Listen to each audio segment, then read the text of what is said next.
Everything can change in a matter of seconds in the National Football League. A single devastating injury, a single phenomenal practice rep, a sudden violent shift in momentum in the trenches. It can all redefine a franchise's entire season long before the first official kickoff even happens. Welcome to NFL Nexus. If you love deep, cinematic dives into the real stories shaping the league, make sure you subscribe to the channel, hit the like button on this explainer, and comment below on what you think about today's breakdown. And of course, please consider supporting the channel by becoming a channel member. Right now, out on the practice fields of Halas Hall, the Chicago Bears are generating some serious noise. And outwardly, the vibes are incredibly good. According to reports from the opening week of training camp, the offense has had a very, very strong start. You have highly invested foundational pieces like Darnell Wright addressing the media, making overwhelmingly positive comments about his contract situation, his future, the scheme. The offense is clicking. The anticipation in the Windy City is absolutely building. But beneath this glossy surface of optimism, two critical vulnerabilities are hiding in plain sight. We are witnessing two high-stakes, violent position battles that are totally shrouded in mystery right now. And how they resolve? Well, that will absolutely dictate whether this Bears team is a true contender in the NFC or just another pretender. Let's uncover the drama unfolding on the depth chart. This brings us to the ultimate mysteries currently playing out on the practice field. We aren't talking about a rotational slot receiver here. We're not talking about a third down running back or a backup safety. We are talking about the two most premium, game-altering, non-quarterback positions in modern professional football. The left tackle, the ultimate blindside protector, and the edge rusher. Listen, if a front office and coaching staff get these two specific positions wrong, it literally doesn't matter how innovative your offensive scheme is, it doesn't matter how talented your defensive secondary is. A collapsed pocket on offense leads to hurried throws, strip sacks, interceptions, and worst of all, catastrophic injuries to your franchise quarterback. On the flip side, a lack of pressure on defense, that just means opposing quarterbacks are going to sit comfortably in a clean pocket, sip a cup of coffee, and pick your secondary apart all afternoon long. The Bears have a massive, gaping hole on both sides of the trenches, and the clock is ticking down to week one. The pressure is mounting. So let's start by dissecting the offensive side of the ball. Section 1. The blindside battle. To truly understand why this specific position is at an absolute crisis point, we have to look back at the devastating events of last year's playoffs. The Bears' offensive line suffered a catastrophic blow when Ozzie Trapillo went down. And man, it wasn't just a minor sprain or a tweak you can tape up and play through. Trapillo suffered a severe injury to his patellar tendon. If you know trench play, you know this is the exact kind of lower body injury that derails entire careers for offensive linemen. These guys rely entirely on their anchor, their leverage, and their explosive leg drive.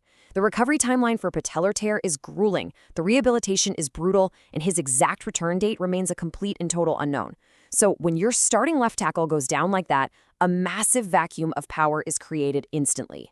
Right now, in Bears training camp, that exact vacuum is causing a violent three-way collision for the starting job. Look at the projected depth chart. This is a three-man race, and honestly, it is a fascinating tactical dilemma for the coaching staff. We've got Braxton Jones, Jedrick Wills Jr., and Kieran Amigiji.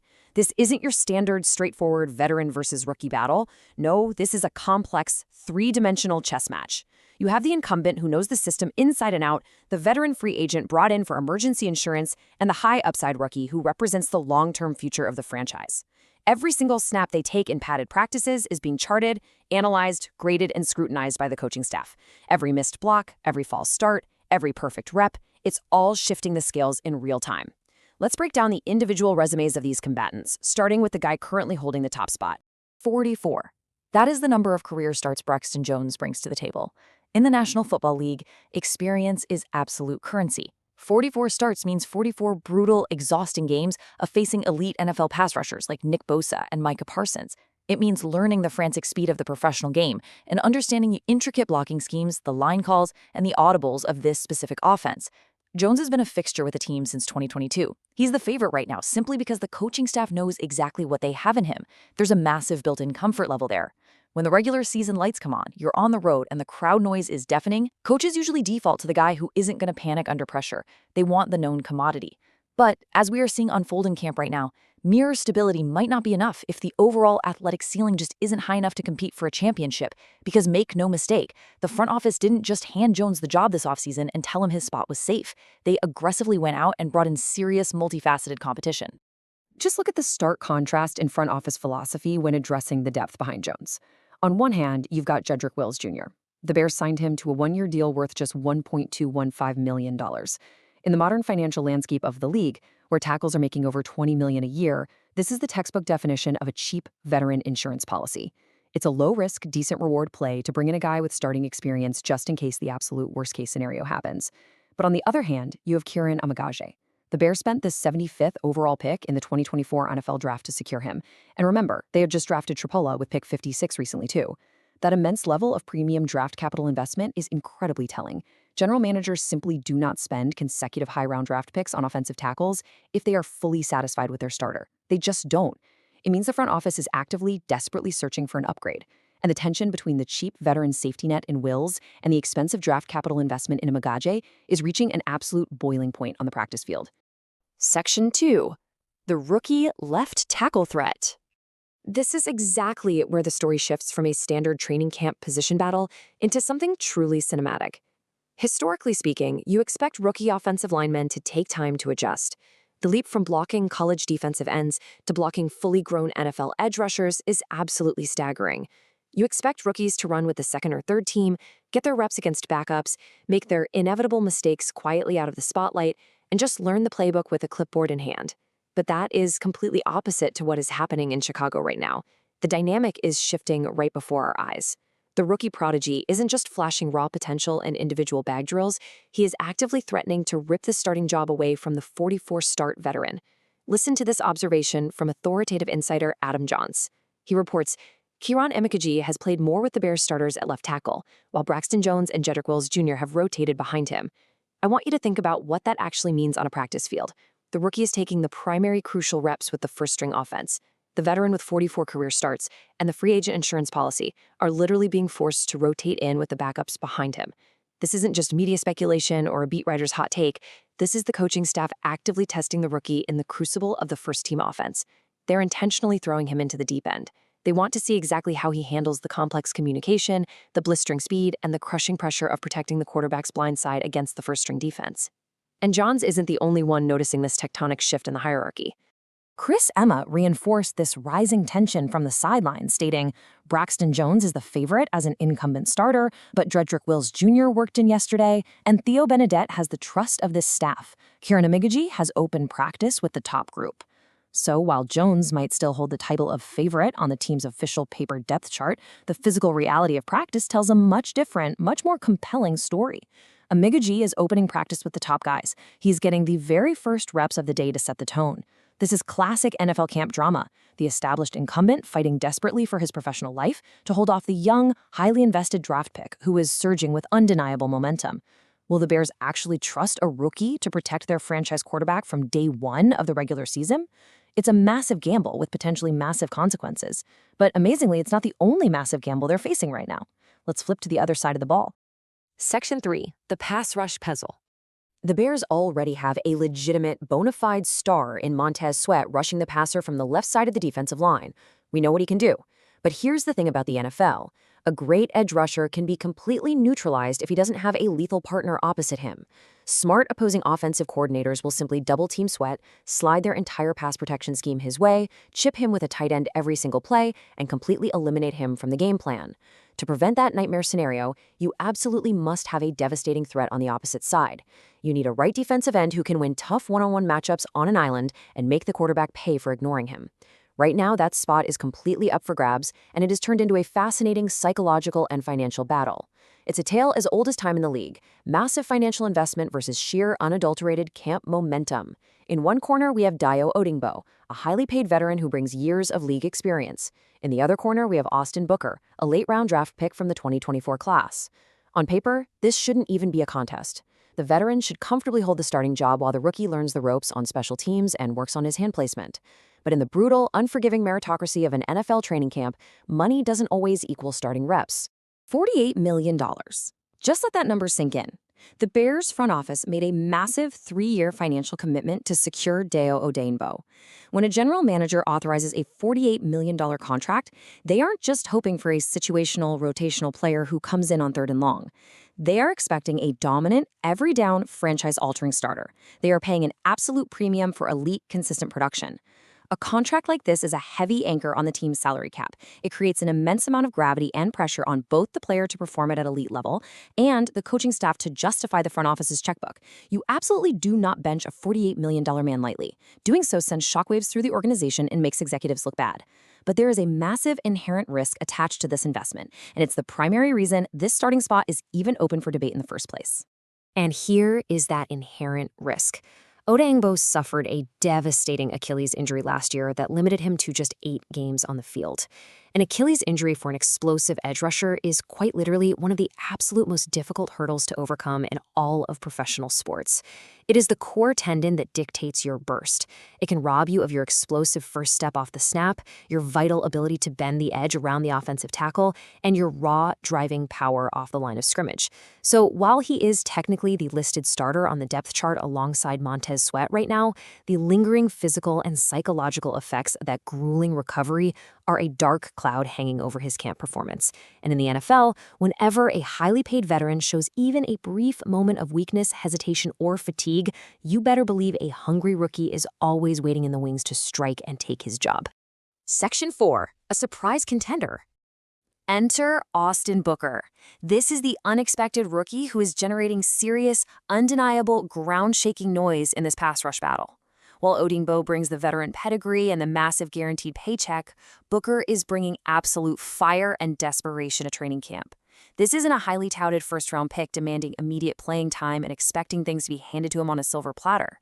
This is a player who had to sit in a green room or on his couch and wait and wait and wait to finally hear his name called on draft weekend. Pick number 144. Think about that context for a second. 143 times, an NFL war room looked at their draft board, evaluated all the talent, and collectively said, nope, we'll pass on Austin Booker. He fell deep into the late rounds of the 2024 draft. Players drafted this late are historically supposed to be long-term developmental projects. They are fighting for their professional lives just to make the 53-man roster on cutdown day, let alone compete for a premier starting job opposite a superstar edge rusher. But that agonizing wait has seemingly created a massive, permanent chip on his shoulder that he's unleashing on the practice field every single day. He has completely shattered those low expectations. He is the definitive underdog story of this camp, rising from relative obscurity to become a legitimate, terrifying threat to the established order. And he's doing it by producing tangible, explosive results that the coaches simply cannot ignore. Let's look at the definitive proof coming out of camp. Reporter Courtney Cronin noted the destruction, stating both Austin Booker and Montez Sweat with sacks on back-to-back plays. This right here is exactly what a defensive coordinator dreams about at night. Back-to-back plays where both edge rushers simultaneously collapse the pocket and meet at the quarterback. Booker isn't just flashing against tired third stringers at the end of a long, hot practice. He's operating in perfect tandem with Montez Sweat against the top unit, matching the Stars' production rep for rep. This kind of explosive, consistent output is practically impossible for the coaching staff to look past. The golden rule of playing defense in this league is simple. When you get to the quarterback, you get on the field. Period. It's that simple. And Booker's sheer dominance on the edge might already be forcing a massive strategic and personnel shift for the entire defense. This observation from Patrick Norton is a massive clue to how the coaches are actually handling this situation. He points out, lots of Odeangbo inside in the last team period. First time I've noticed him there, this camp.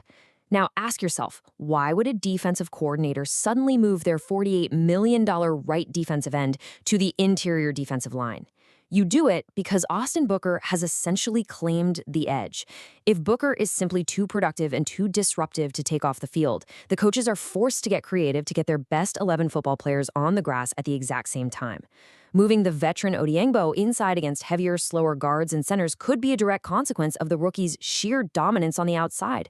It's a brilliant tactical adjustment to generate interior pressure, for sure, but it speaks absolute volumes about who is actually winning the fundamental right to rush the passer off the edge. Section 5. Week 1 Implications. All right, we've zoomed in closely on the micro battles in the trenches. Now we have to zoom out and look at the macro picture. In just a matter of weeks, the stadium lights will turn on for real. The games will actually matter in the standings, and the coaching staff has to submit a finalized starting lineup. These intense, grueling daily camp battles are going to permanently shape the identity of this Chicago Bears team. Will they be a team that leans heavily on established experience and financial investment, or a team that fearlessly rides the hot hand of youth? The split personality of this roster is incredibly clear right now. If the Bears go with the front office investment strategy, they start Braxton Jones at left tackle with his 44 starts of battle-tested experience, and they start Deo Odiengbo and his $48 million contract at right defensive end. That is the safe, established, conventional veteran route that 90% of NFL teams would blindly follow to protect their jobs. But if they go purely based on current camp momentum, the entire script flips on its head. You have rookie Kira Amagaji stepping up to protect the blind side against the most terrifying pass rushers in the league, and you have late-round rookie Austin Booker pinning his ears back and hunting quarterbacks. It is a terrifying prospect for any head coach to start two rookies in such incredibly critical trench positions, but their output in camp might leave the coaching staff with absolutely no other choice but to play them. This brings us to the core conflict of the entire offseason: money versus output, the ultimate front office dilemma. Do you stubbornly trust the massive financial and historical investments you've made over the past few years? Or do you look at the raw, undeniable output happening on the grass right now and reward the players who are actually executing the playbook at the highest level? It's a very delicate political and strategic balance within an NFL organization. Benching highly paid, respected veterans for rookies can instantly cause locker room friction and divide a team before the season even starts. Veterans talk to each other. But playing a lesser veteran who is getting consistently beat just to justify a GM's contract while keeping a dominating rookie on the sideline, well, that is exactly how you lose football games, lose the trust of your locker room, and ultimately get fired. The coaching staff is trapped right in the middle of this high-stakes tightrope walk, and every single decision is magnified under the microscope. Which leaves us with the ultimate question: will the Bears prioritize rookie upside or veteran stability when the regular season finally begins? Will Kieran Amagaji and Austin Booker complete the ultimate underdog story and force their way onto the field? Or will the veterans hold the line, lean on their experience, and maintain their grip on the starting jobs? The entire trajectory of the Bears season, the safety of their franchise quarterback, and the ultimate success of their defense hangs entirely on the answer to that question. This isn't over yet, not by a long shot. The next few weeks of padded practice will be absolute, unapologetic warfare in the trenches. Thank you for tuning in to this deep dive explainer on NFL Nexus. If you want to stay ahead of the curve on all the real, impactful stories shaping the league, make sure you hit that subscribe button, hit the like button, drop a comment with your prediction for these critical positional battles, and support us by becoming a channel member. Until next time, keep your eyes on the trenches.